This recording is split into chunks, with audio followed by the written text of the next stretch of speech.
coming in hot, Chichi, on a Monday, brother. How we doing, man? How we doing? We're doing great. I'd say the guests we have on right now, top 1 to 3 nicest, greatest guys in all of the sport of baseball is coming on with us today. And a great friend of ours, best in the industry, working with him at MLB Network for many years, and back with the Tigers, dude, when he was a young pup and I was the old guy coming in. Let's bring on our man, JP Morosi. Let's go. JP, what's up, brother? Case and Chinch, how's everything going? Great to be with you on a Monday morning. You know, I thought we had actually had this conversation last week about doing the podcast on a Monday, and I thought that maybe after Friday I'd get an email that says, you know, JP, we could probably fit you in sometime in August of 2025. How does that month look for you?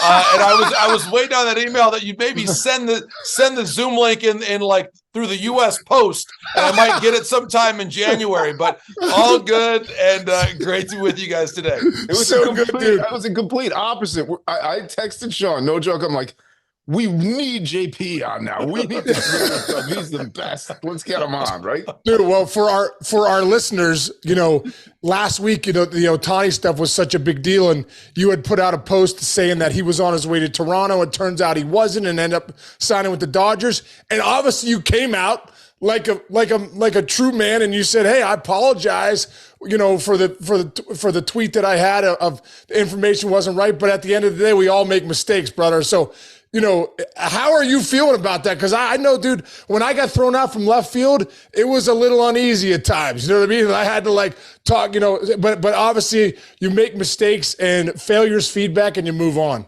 Amen, Case and Chinch. I appreciate it very much. First of all, Case, I've learned a lot about how to handle moments like this, honestly, from you. I was at your locker that day at Comerica Park. I was there, and I remember how you handled everything so professionally. And look, that was not my finest hour, my friends. And so my emotions today, a few days later, I would say are twofold. Number one, I am still deeply sorry for my mistake, because at the end of the day, that's what we're judged on. And obviously, I got some information that I trusted, and I reported it, and I was wrong. And that mistake is mine and mine alone. There's no one to blame for it but me. And that's my accountability. And I'm sorry to all of our viewers and everybody that was following the news so closely, especially all the great fans in Canada. I feel terribly about that, because that's where my emotion goes about how much I care about the game, how much I care about getting it right, how much I care about the people involved in the sport, players and fans, everybody. So that's the apologetic side of things. The other side is I'm really grateful, because first and foremost, the network has been fantastic. I just wrapped up my segments this morning on Hot Stove. Full support from them, which means the world to me, because at the end of the day, I just love doing my job, and I love being part of the game. And it meant a ton that my mistakes on Friday didn't take that away from me. So I feel really, really grateful. People have reached out. I mean, guys, I get emotional talking about people that have reached out. It's been players and managers and broadcasting colleagues who have been so kind, and they know how thorough I am and how much I care. They also know that, unfortunately, mistakes happen, and I take full ownership for that. I can learn about it, and even though I've been at this for a while, there's still a lot that I can learn, and that's where I am right now. Certainly, I'll tell you this, guys. Whenever I'm speaking with a class of young journalists or mentoring anyone, and they ask, "Hey, John, do you have a story about a mistake you made or something you wish you would have handled differently?" Funny you mention that. I do. So now I have a very, very clear answer for that. So again, my apology remains. That's still my number one emotion, is feeling awful about it. But the support that I've gotten back from the two of you, from the network, from people whose opinions I really care about, honestly, it's been overwhelming and emotional and inspiring, and something that is a pretty unique experience to have. Well, dude, it's a testament to the person you are. Sorry, keep going, Case, but that's no, the thing. Go ahead, Chinch. Yeah. No, it's a testament to the person you are and how hard you work. And we all know, as your friend and as your colleague, like, I mean, you deserve all the good feedback you got over this, because you're a great person. and you're fantastic at your job. Yeah. That's all I want. I was going to say the same thing, dude. Knowing you for all these years, man, about 20 years, your character is as high as anybody has ever met. Your integrity, the people that know you love you. And at the end of the day, the reason we all can relate to a mistake is because 8 billion of us make them all the time.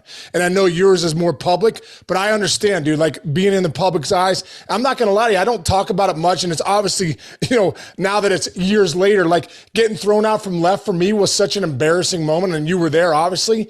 And having to when you make a mistake like that, look at, what sometimes people look at it and they think what it was, like I didn't hustle or something like that. And that wasn't what it was. So we understand, dude. And like I said, kudos for you, bro, for just stepping up and owning it. And now we all move on. And today we move on in the mayor's office to talk about some other big name free agents, because that's why we have you on. You're the best in the business. We appreciate your time. We know it's valuable. But a couple of the guys after Ohtani had signed, now it's like Chinch and I had been saying for the last couple of weeks, as soon as Ohtani goes, and maybe Yamamoto, the dominoes are then going to fall. Who's the next big guy do you think that's going to fall to kind of set the market? And who are some guys that you think, really benefit from the Ohtani signing? Sure, Case. Well, let's start with two names here. One on the pitching side, one on the offensive side. As you mentioned, Yoshinobu Yamamoto, as we speak here on a Monday, the Yankees are meeting with him. We also know, Will Salmon reported this with The Athletic recently, that Steve Cohen, the Mets owner, flew all the way over to Japan to meet with him in person. That is pretty extraordinary in terms of the level of interest from the Mets. We know the Red Sox are involved. The Giants want him. And this is fairly amazing, but the Dodgers still want him too. And because of the reports about all the money that Ohtani has deferred, Case, it is pretty extraordinary to say it, but the irony is in so many ways, because with Yamamoto, we expect the number to be only about half of what Ohtani received. Do you think it's going to go over 3? I do think, Case, that with the contract plus the release fee, there is a belief that the number will, if not get to $300 million, certainly approach it. There was a time where we weren't sure, will it get over 200? I think now it's fairly clear that it will. I mean, he had a tremendous World Baseball Classic. And again, you guys both know how much I love the Classic.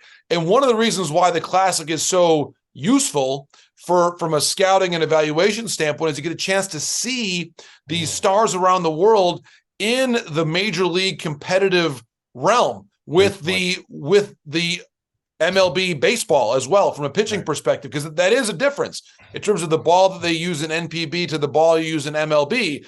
And it's not always an easy transition, but we saw in the Classic Yamamoto pitching exceptionally well. He's 25 years of age, so everybody loves how old he is and how many years he has to go going forward. So there is just a ton of interest here, Case and Chinch, and it's an amazing amount of interest right now in Yamamoto. So I do think his market will clarify over the next week to 10 days. Now, Cody Bellinger, I do think for him, it is somewhat helpful that Ohtani went where he went, because now you have the team that was among the runners-up in the Blue Jays really needing a left-handed bat, really needing an outfielder. Of course, they could play Varsho in center, but this would be an option if you could put Bellinger in center, Varsho in left. They need to get more left-handed and more athletic, and here's Bellinger now. So I do think the Blue Jays, with as Ben Nicholson-Smith pointed out at Sportsnet, if they were willing to go to this massive number to spend on Ohtani,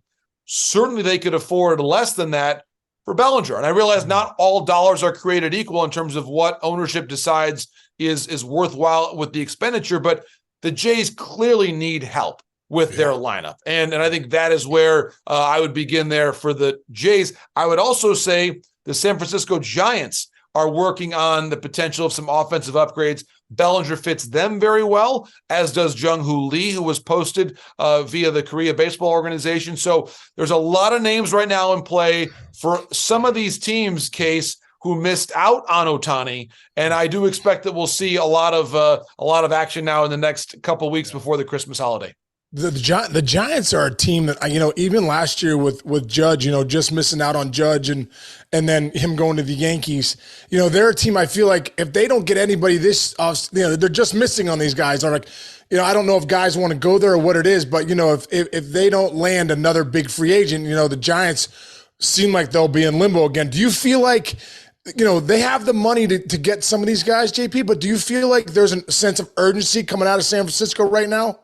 You're right, Case. There is urgency, and unfortunately, they have not had the results because they tried on Harper, they tried on Judge, they tried on Correa. That obviously fell apart because of physical reasons, and now they were a major player on Ohtani. From everything I've heard on the Giants side, they're just now probably in the last couple of days working through their next possibilities because they were so invested on Ohtani, didn't get him, and now they have to regroup and see what they can do. The thing that stands out to me, Case. A couple of things. Number one, they've got a young shortstop in Luciano.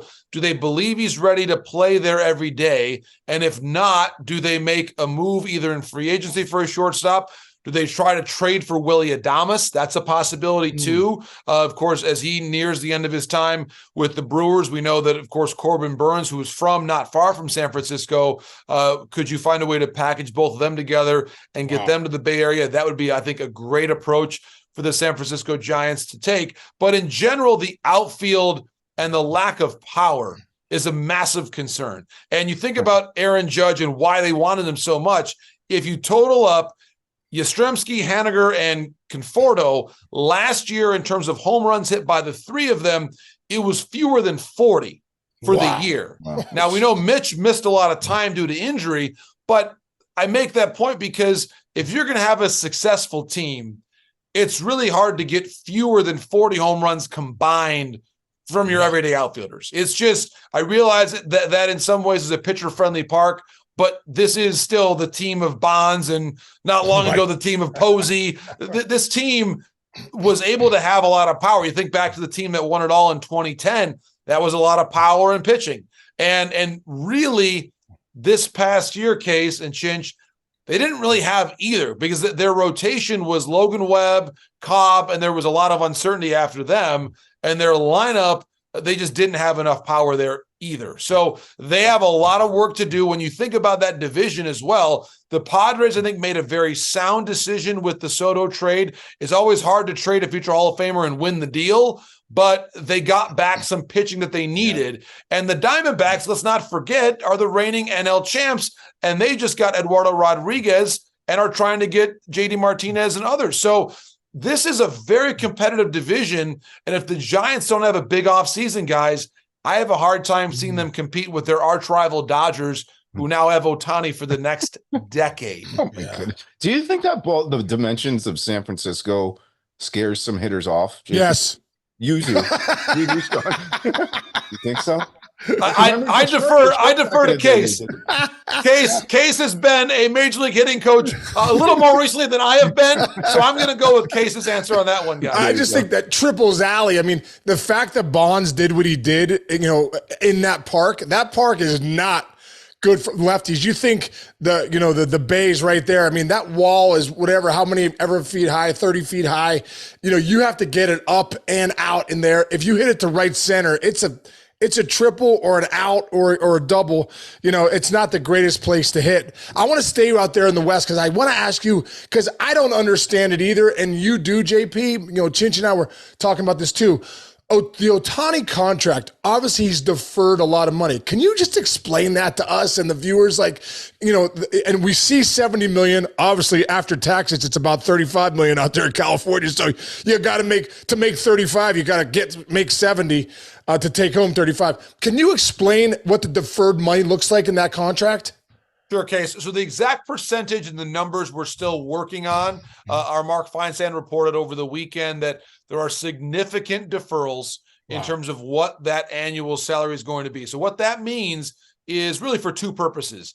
The money being deferred into the future both lowers the actual cash flow the Dodgers have to pay him year by year, and also lowers the value of the deal for the purposes of the AAV calculation that goes into the luxury tax. So as a practical matter, if the number gets closer to $50 million a year, only $50 million a year. And again, we're still waiting on the actual fine point numbers, but that's a ballpark figure.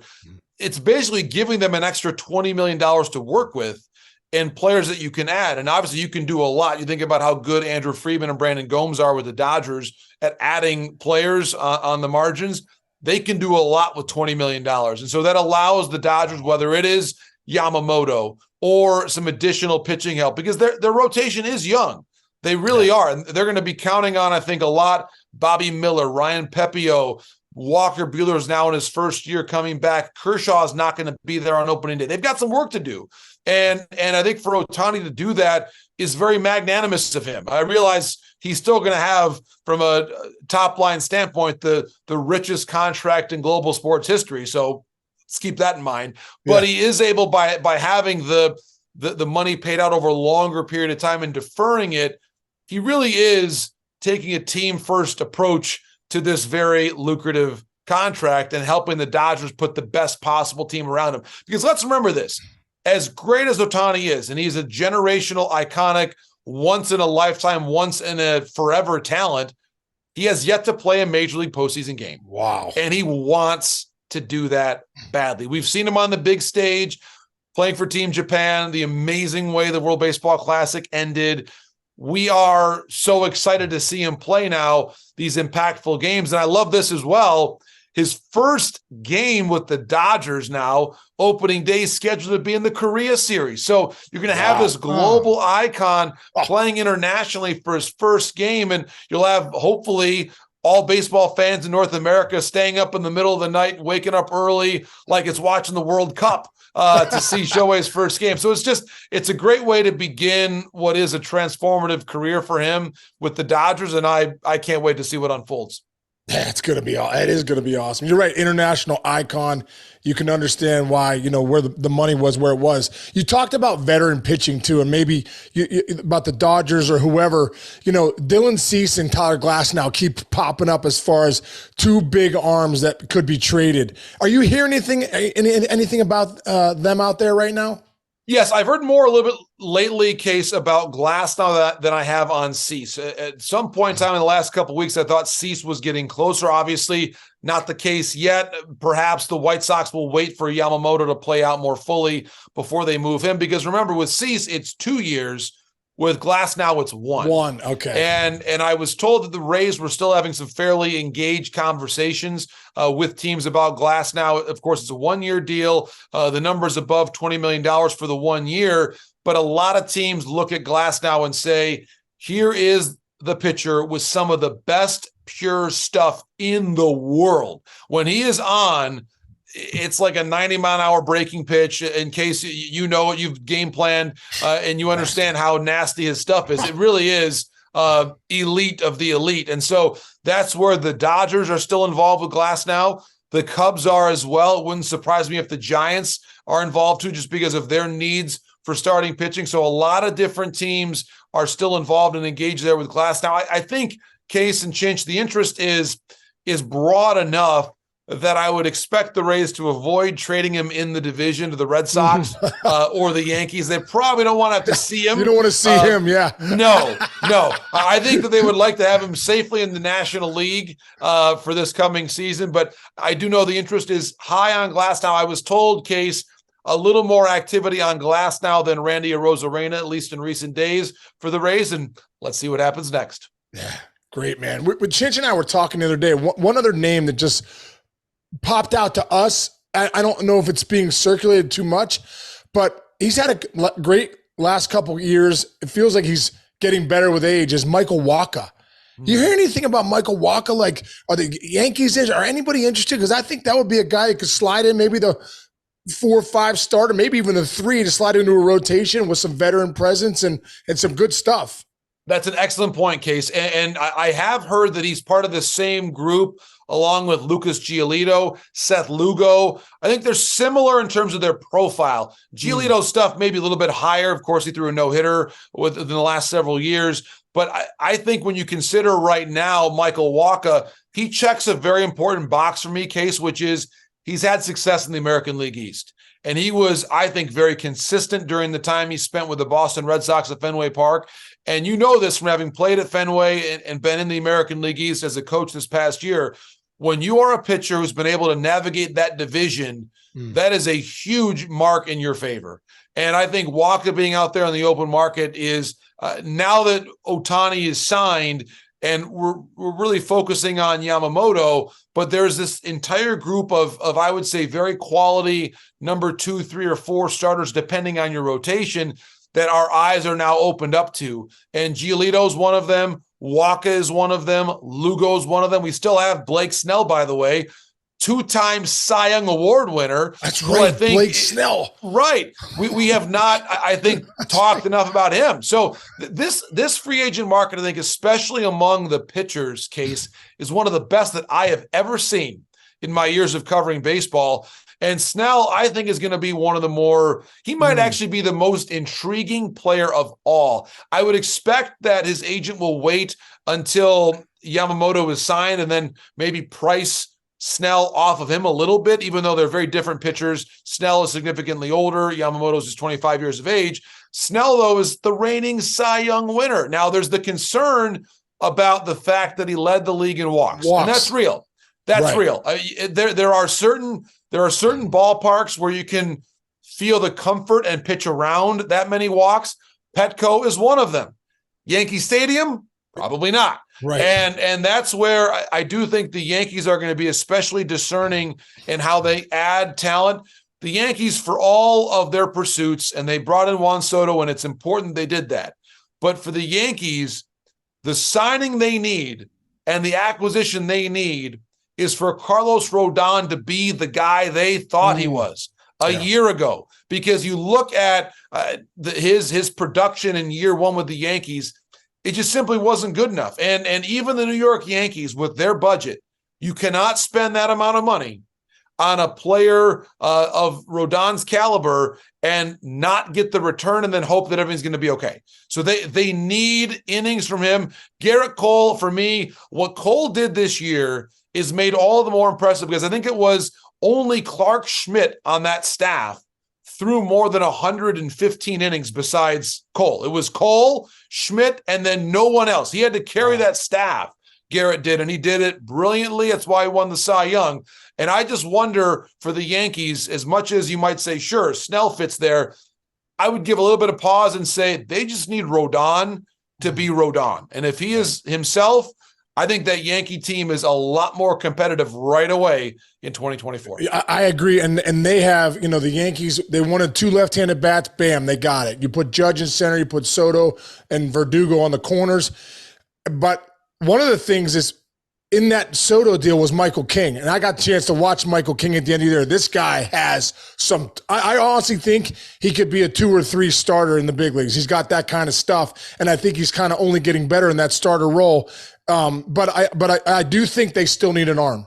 I really think they need an arm. If they could land Yamamoto, they went above and beyond what their offseason wishes were. So, it'll be interesting to see what happens there, JP. But hey, man, we just want to say thanks a ton for taking the time on this Monday morning. We know you're busy, got a lot of action going on. I'm sure you'll have some stuff here soon with some of the free agents, and you're the best, man. We're looking forward to having you on at some point again, man.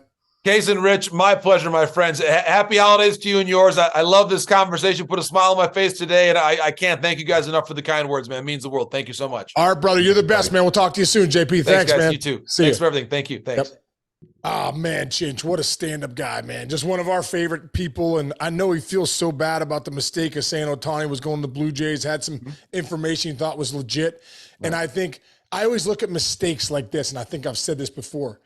When you're a director in a movie and the actor messes up his scene, what do they say? It's a mistake. Take 2, take 3, take 4. Dude, we all make mistakes. I've made 1 million of them in my life. I'll make 1 million more probably. So have you. So have all of us as human beings. So I just love JP for standing up, saying what he did, and bam, let's move on. It's an honest mistake. Let's move on. He's one of the best in the business. One of the best in the business, one of the best people in the business. I'll take it a step further too. I always tell my younger employees and family and everything. I always say You know what the easiest thing to diffuse a situation is to just pony up. So like you're worried, oh, you did something wrong at your job. You didn't do a good thing. You know what you do? You go into your boss's office, you go, hey, that's my fault. I screwed that up. It won't happen again. There's no argument after that. There's no argument. It's over. Oh, wow. Okay, yeah. Address it. And by the way, JP Morosi's batting about 960 in his career. So let's all anybody, it's real easy for everybody to start pressing those buttons on Twitter. I see it on myself. I'm not even a quarter of a celebrity. And I'm like, people sit at home. Oh yeah, you're dumb. You should have said this. You should have done that. I said it the other day, glass houses, stones, all that stuff. JP Morosi is one of the greatest in this industry, in all of the sports industry and what he does. And again, great guy, stand-up person, got through. We move on from that and look at all the other info he gave us. When you hear him talk, I mean, what a blessing that how grateful we are that he's our buddy. He can come on and give us the knowledge that he has and the wisdom. The guy so tapped in, dude. I'm just throwing out names, and this guy's going on for 10-minute tangents on, hey, what about this prospect, this guy. So for a great baseball bit today with JP Morosi to start off our Monday, and off we're rolling. Yeah, we're rolling. One thing, is there anything that popped out that he said that you were like, ooh, I didn't even think about that? Well, dude, I think the fact that Yamamoto still could be in play for the Dodgers – because that's why the whole thing with Ohtani deferring money. Ohtani wants to win. If his salary straps the Dodgers, there's no use to going there.